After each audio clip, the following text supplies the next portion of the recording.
আউযুবিল্লাহিমিনাশ-শাইতানির-রাজীম। বিসমিল্লাহির-রহমানির-রহিম। Hello শ্রোতারা, আজকে যে আমি টপিক্সটা নিয়ে আলোচনা করব সেই টপিক্সে অবশ্যই খুব গুরুত্বপূর্ণ। যে টপিক্সটা হচ্ছে মসজিদ ভিত্তিক সংস্কৃতির চর্চা। কিভাবে আমরা মসজিদটা ভিত্তিস্পত্র সংস্কৃতিটা চর্চা করব, এটা অবশ্যই আমাদের জানা দরকার। ইসলামী সংস্কৃতির চর্চার দ্বিতীয় ক্ষেত্র হচ্ছে মসজিদ। ইসলামী সংস্কৃতির চর্চার দ্বিতীয় ক্ষেত্র হচ্ছে মসজিদ। শুধু সংস্কৃতির চর্চা কেন, মসজিদ ইসলামী সমাজে শিক্ষা, সংস্কৃতি ও শিল্প চর্চার যেমন প্রাণকেন্দ্র, তেমনি মসজিদ মুসলমানদের রাজনীতি ও সমাজ ব্যবস্থার কেন্দ্রভূমি।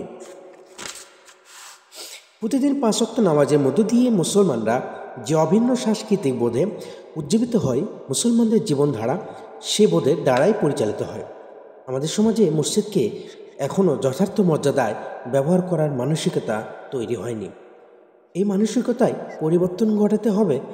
মসজিদের ব্যবহার করতে হবে শিক্ষা, সংস্কৃতি ও শিল্প চর্চার কেন্দ্ররূপে। মসজিদের নিম্নরূপ কর্মসূচি চালু করা যেতে পারে। প্রত্যেক নামাজের পর অন্তত নির্ধারিত ওয়াক্তের নামাজের পর 5 থেকে 10 মিনিট কোরআন ও হাদিসের পাঠ আলোচনা করা হতে পারে।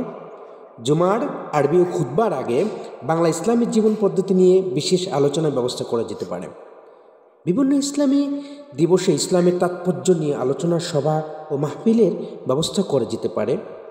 বিভিন্ন ইসলামিক দিবসে শিশু, কিশোর, যুবক ও বয়স্কদের জন্য আলাদা আলাদা প্রতিযোগিতা অনুষ্ঠানের আয়োজন করা যেতে পারে। আজান, কেরাত, হামনাত ও মাহফিল প্রতিযোগিতার আয়োজন করা যেতে পারে। প্রতিটি মসজিদে ইসলামী পাঠাগার চালু করা যেতে পারে। সারাদিন বা কমপক্ষে আসর থেকে এশা পর্যন্ত পাঠাগারের বই মসজিদে বসে পড়া বা মসজিদ থেকে বাইরে নিয়ে পড়ার ব্যবস্থা করা যেতে পারে। জুমার বা বিভিন্ন অনুষ্ঠানে মাহফিলের সময় ইসলামী সাহিত্য ও শিল্পকলা প্রদর্শনের ব্যবস্থা করা যেতে পারে। লাইব্রেরির পক্ষ থেকে বিভিন্ন বয়স ও পর্যায়ে ব্যক্তিদের জন্য গ্রন্থপাঠ প্রতিযোগিতা শুরু করা যেতে পারে। রমজান ও সেহরির জন্য ডাকা এবং হামনাত পরিবেশন করা যেতে পারে। এভাবে শিশু, যুবক ও বয়স্কদেরকে ব্যাপকভাবে মসজিদমুখী করার উদ্যোগ নিতে হবে। মসজিদ কেবল নামাজ পড়ার জায়গা নয়, মানুষের অবসর বিনোদনের কেন্দ্ররূপেও মসজিদকে গড়ে তুলতে হবে। এভাবে শিল্প, পরিশ্রম ও অল্প ব্যয়ে মসজিদকে শিক্ষা ও সাহিত্য, সংস্কৃতির চন্দ্রক্ষেত্রে রূপে গড়ে তুলতে হবে। মানুষের মিলনক্ষেত্র মসজিদ হতে পারে সকলের জন্য আশীর্বাদ স্বরূপ। মসজিদ ভিত্তিক সাংস্কৃতিক তৎপরতা চালুর জন্য অল্প পরিমাণ অর্থের প্রয়োজন, অথচ এই দিয়ে কার্যকরভাবে সাংস্কৃতিক আগ্রাসন প্রতিরোধ করা সম্ভব হবে।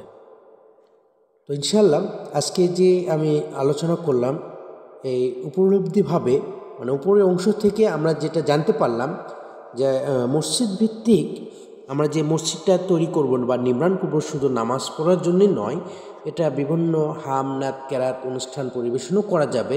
আপনার ওখানে বসে থেকে নীরবে মিটিং মিছিল করা যাবে সুন্দরভাবে, এবং সেটা করতে হবে আপনার নীরবতা অবস্থায় ভাবে। কারণ মসজিদ এমন একটা জায়গায়, এটা হচ্ছে সিজদা করার স্থান। তাই আসুন আমরা মসজিদকে সুন্দরভাবে সংস্কৃতি করি, গঠন তৈরি করি এবং মসজিদের নামে আমরা প্রত্যেকটা মানুষকে অবহিত করি, নামাজের জন্য অবহিত করি। আর মসজিদ সংস্কৃতি করতে হলে বিভিন্ন ধরনের ছোটো বাচ্চা, বড় বাচ্চা এদেরকে অভ্যাস করতে হবে মসজিদে নিয়ে যাওয়ার জন্য। এটা অবশ্যই আপনাদের জানা দরকার, এবং আমি কিছুটা হলেও আপনাদেরকে হয়তো বোঝাতে পারছি একটু সম্ভব। তাই আমার জন্য দোয়া করবেন। আমি হয়তো পুরোপুরিটাই বলতে পারি নাই, হয়তো অনেক সময় ভুল ত্রুটি থাকতে পারে। তা আমার ভিডিওর মধ্যে যদি ভুল ত্রুটি থাকে তাহলে অবশ্যই আপনারা কমেন্ট করে জানিয়ে দিবেন। আর প্লিজ যদি ভিডিওটা ভালো লাগে তাহলে প্লিজ সাবস্ক্রাইব করুন আমার এই ভিডিওতে। আশা করি ভালো থাকবেন, সুস্থ থাকবেন।